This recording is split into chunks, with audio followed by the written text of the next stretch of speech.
باستا فراور يا جماعه. عايزه اقول لكم ان هي جميله جدا. انا دقتها، انا بصراحه اول مره اعملها، بس ايه تحفه بصراحه. هقول لكم المكونات بتاعتها عباره عن ايه، والحشوه بتاعتها عباره عن ايه. الحشوه بتاعتها مربى ايه، مربى قشر البطيخ يا جماعه. تحفه تحفه تحفه والله العظيم بجد. انا كنت عايزه اصورها لكم قبل ما احطها في الفرن، بس كنت مستعجله بصراحه. قلت الحق ايه قبل النور ما يقطع. هتقولي لي مال الكهرباء مال الفرن، عشان عندي الشوايه كنت عايزه الحق الشوايه المروحه، عشان المروحه بتشتغل بالكهرباء.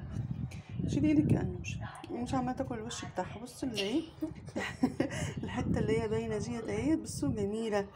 المربى انا كنت بعملها، عايزه اقول لكم كنت بقول خسرت السكر وانا بعملها، بس بعد ما عملتها وبردت وجمالها احلى من مربى الفراوله. انا ما بحبش الا مربى الفراوله، بس دي بصراحه ربنا غطت على مربى الفراوله، اكنك بتاكلي كده كاندي حاجه كده، طعمها تحفه تحفه. انا كنت حاطه لها كيس جيلي فراوله، منه كان بيديها قوام، ومنه بيديها ايه، بيديها لون، وبيديها بردك ريحه، وبيديها طعم، وهي حاجه جميله خالص بصراحه.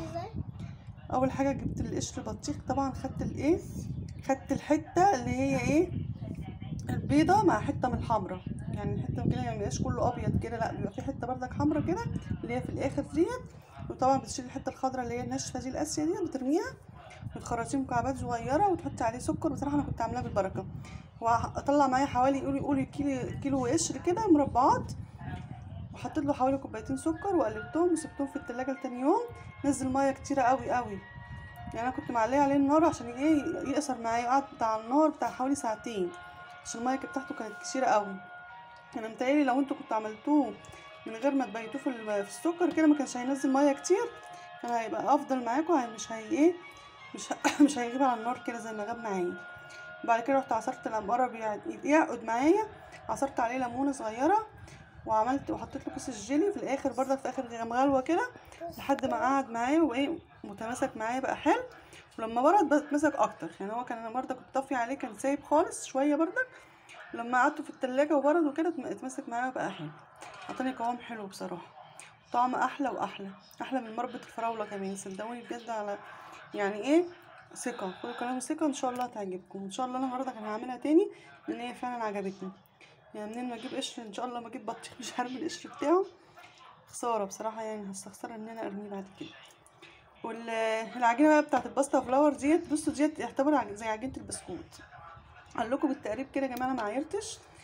هو 3 كوبايات دقيق، عليهم بيضتين، عليهم ظرفين فانيليا، ذره ملح، حوالي معلقه بيكنج باودر صغيره.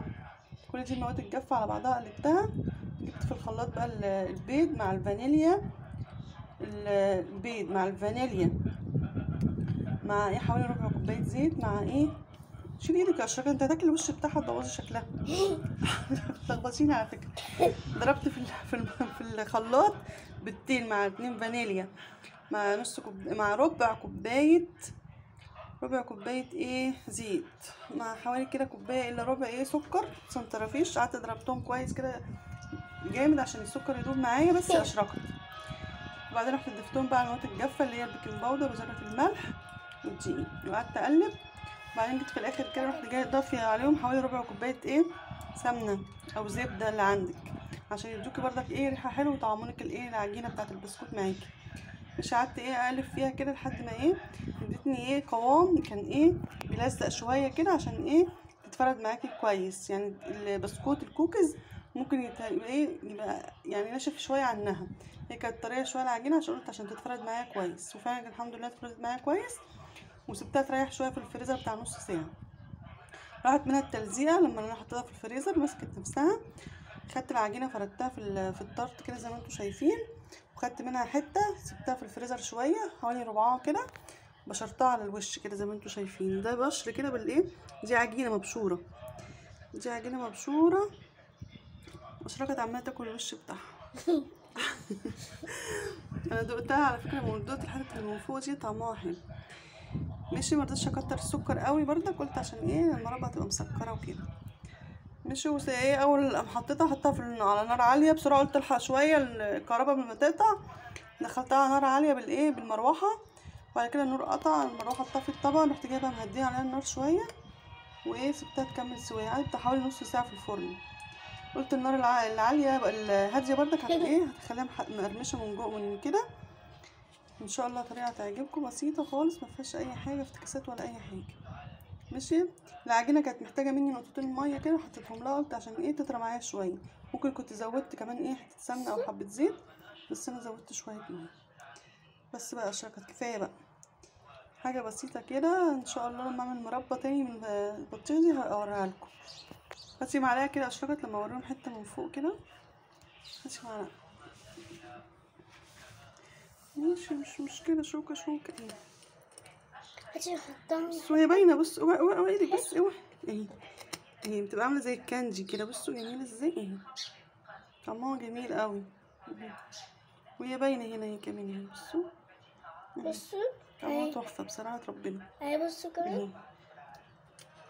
ماشي. يا رب ما تنسوش بقى اللايك والاشتراك في القناه لو مش مشتركين. اهي باينه هنا. والسلام عليكم ورحمه الله وبركاته.